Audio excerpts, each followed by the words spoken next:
اعوذ باللہ من الشیطان الرجیم، بسم اللہ الرحمن الرحیم۔ غسل جنابت کا پریکٹیکل طریقہ کیا ہے؟ ہم انشاءاللہ آج آپ کو پریکٹیکل طریقہ کر کے دکھائیں گے۔ اس سے پہلے کچھ چیزوں کی وضاحت ضروری ہے۔ آپ نے کئی دفعہ سنا ہوگا کہ غسل جنابت سے پہلے مثلاً وضو کرنا یہ مستحب ہے، تو ایسی کوئی بات نہیں ہے۔ مکتب جعفریہ میں جو چیزیں واجب ہیں وہ ہم آج آپ کو کر کے بتائیں گے۔ ان سے پہلے کچھ چیزوں کا خیال رکھنا ضروری ہے، وہ بھی انشاءاللہ ہم آپ کو آج پریکٹیکل طور پر بتائیں گے۔ سب سے پہلے یہ ہے کہ جب غسل جنابت واجب ہو تو اس کے بعد آدمی کو طہارت کرنی چاہیے، مکمل طور پر طہارت کرے آدمی، اور پھر اس کے بعد جب غسل شروع کرتے ہیں آپ تو ضروری ہے کہ جہاں جہاں پر نجاست لگی ہوئی ہے اس نجاست کو مکمل طور پر دور کیا جائے۔ جہاں جہاں پر منی لگی ہوئی ہے اس کو دور کیا جائے تاکہ مکمل یقین ہو جائے کہ میرا جسم پاک ہو چکا ہے۔ اس کے بعد آپ غسل جنابت شروع کریں گے۔ اس میں سب سے پہلے آپ نے نیت کرنی ہے، اور میں بارہا دفعہ یہ بتا چکا ہوں کہ ضروری نہیں ہے کہ آپ نیت وہ زبان سے دہرائیں کہ میں نیت کرتا ہوں غسل جنابت کی قربتاً الی اللہ، یہ کہنا ضروری نہیں ہے۔ اچھا، دوسرا یہ ہے کہ جب آپ قربتاً الی اللہ کہتے ہیں اور آپ کو پتہ ہے میں غسل جنابت کر رہا ہوں، اگر قربتاً الی اللہ بھی کہہ دیتے ہیں تو آپ کا وہ غسل جنابت وہ درست ہوگا۔ ضروری نہیں ہے کہ آپ کہیں واجب قربتاً الی اللہ، چونکہ قربتاً الی اللہ کے اندر واجب بھی آ جاتا ہے، اس میں مسئلہ نہیں ہے۔ تو سب سے پہلے آپ نیت کریں گے، اور نیت آپ کے ذہن میں ہونا ہی کافی ہے کہ میں غسل جنابت کر رہا ہوں قربتاً الی اللہ۔ اس کے بعد جو آپ پہلا کام کریں گے نجاست دور کرنے کے بعد، جو واجب ہے وہ یہ ہے کہ سر اور گردن کو مکمل طور پر دھوئیں گے، سر کو بھی، اور اس میں مکمل طور پر گردن کو یہاں تک دھونا ضروری ہے۔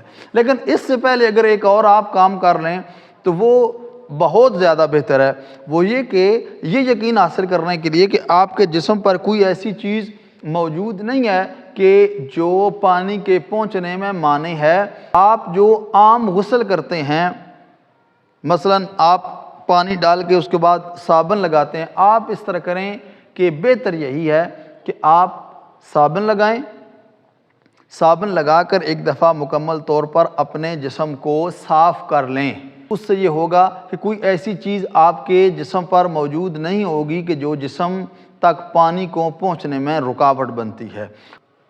تو جب آپ اپنے جسم کو مکمل طور پر وہ صاف کر لیں گے، کوئی ایسی چیز موجود نہیں ہے جو جسم تک پانی کے پہنچنے میں مانع ہے، تو اس کے بعد آپ غسل جنابت شروع کریں گے۔ آپ نیت کریں گے، اور نیت کے بعد آپ پہلا کام یہ کریں گے کہ آپ نے سر اور گردن کو یہاں تک، یہاں سے لے کر یہاں تک یہ مکمل طور پر آپ نے دھونا ہے۔ اس کے بعد جسم کا دایاں حصہ جو ہے، سیدھا حصہ، آپ نے اس کو مکمل طور پر دھونا ہے، اور اس کے بعد آپ نے مکمل طور پر بایاں حصہ اس کو دھونا ہے۔ تو یہ بھی ایک چیز جو ہے وہ اس کی وضاحت ضروری ہے کہ ضروری نہیں ہے کہ آپ جب سر اور گردن کو دھو رہے ہوں تو نیچے پانی نہ جائے۔ ظاہری بات ہے جب آپ سر اور گردن کو دھوئیں گے تو پانی آپ کے جسم تک جائے گا، اس میں کوئی مسئلہ نہیں ہے۔ اسی طرح سے جب آپ دائیں حصے کو دھوئیں گے تو اس وقت بائیں حصے کی طرف بھی پانی آئے گا، لیکن آپ کی نیت یہی ہوگی کہ میں دائیں حصے کو دھو رہا ہوں۔ اور اسی طرح جب آپ بائیں حصے کو دھوئیں گے تو پانی بے شک دائیں حصے کی طرف جائے، اس میں مسئلہ نہیں ہے، چونکہ آپ کی نیت یہی ہے کہ میں بائیں حصے کو دھو رہا ہوں۔ تو آئیے پریکٹیکل طور پر دیکھتے ہیں کہ کس طرح آپ نے غسل جنابت کرنا ہے۔ سب سے پہلے آپ نے نیت کرنی ہے۔ میں نیت کرتا ہوں غسل جنابت کی قربتاً الی اللہ، یا واجب قربتاً الی اللہ بھی آپ کہہ سکتے ہیں۔ اس کے بعد آپ غسل جنابت شروع کریں گے۔ تو سب سے پہلے آپ سر اور گردن کو مکمل طور پر دھوئیں گے۔ یہ آپ نے، یہ ہمارا عزیز ہے، اس کو ہم نے بڑی مشکل سے راضی کیا ہے، یہ کانوں میں بھی آپ نے مکمل طور پر اور اسی طرح منہ کے اوپر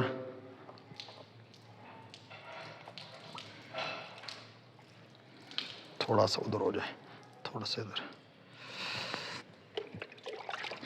یہ سار اور گردن کو آپ یہ مکمل طور پر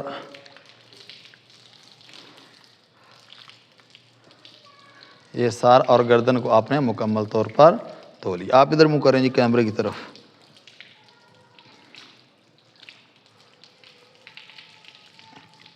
آپ نے دھو لیا۔ اس کے بعد جو سیدھا حصہ ہے، یہ سیدھا حصہ، یہ جو اس کا سیدھا حصہ ہے اس کو آپ دھوئیں گے۔ بس اس چیز کا آپ نے خیال رکھنا ہے کہ کوئی ایک بال بھی آپ کا وہ خشک نہ رہے۔ آپ نے مکمل طور پر اس طرح سے جب وہ غسل کرنا ہے کہ کسی جگہ کو آپ نے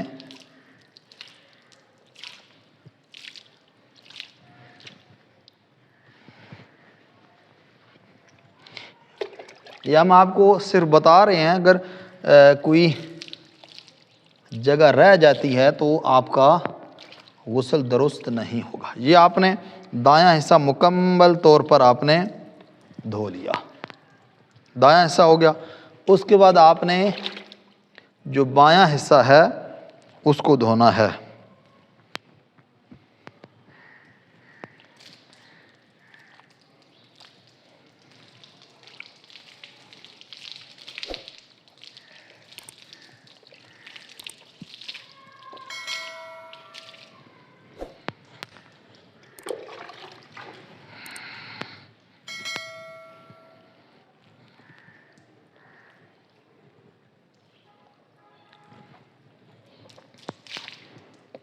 کوئی جگہ خشک نہ رہے۔ اچھا، اس کے ساتھ ساتھ میں آپ کو ایک اور چیز بتاتا چلوں کہ عام طور پر لوگ کہتے ہیں کہ پانی کے اگر چھینٹے بالٹی میں پڑ جاتے ہیں تو آیا اس سے کوئی مسئلہ ہے؟ تو جب آپ پہلے اپنے جسم کو پاک کر لیں گے، اس لیے میں نے آپ کو کہا تھا کہ پہلے آپ جسم کو پاک کر لیں۔ جب آپ اپنے جسم کو مکمل طور پر پاک کر لیں گے تو پھر اس کے بعد اگر کوئی چھینٹا چلا بھی جاتا ہے بالٹی کے اندر تو کوئی مسئلہ نہیں ہے، چونکہ آپ کا جسم پاک ہو چکا ہے، زہری نجاست کوئی نہیں ہے۔ اگر کوئی چھینٹا چلا بھی جاتا ہے تو اس سے کوئی مسئلہ نہیں ہے، فقط یہ ہے کہ آپ نے پہلے اپنے جسم کو پاک کر لینا ہے۔ لیکن اگر آپ نے جسم کو پاک نہیں کیا اور آپ پانی ڈال رہے ہیں اور اس نجاست سے پانی ٹچ ہو کر بالٹی کے اندر جاتا ہے تو پھر جو ہے وہ مسئلہ بنے گا۔ اس لیے ضروری ہے پہلے آدمی جسم کو پاک کر لے۔ یہ آپ یقین کر لیں کہ کوئی حصہ جو ہے وہ خشک نہیں رہا۔ یہ آپ کا غسل جو ہے یہ مکمل ہو چکا ہے۔ اگر آپ کو کوئی سوال ہو اس بارے میں تو آپ ہمیں کامنٹس میں بتا سکتے ہیں تاکہ ہم آپ کے سوالات کے جوابات دے سکیں۔ والسلام علیکم ورحمۃ اللہ وبرکاتہ۔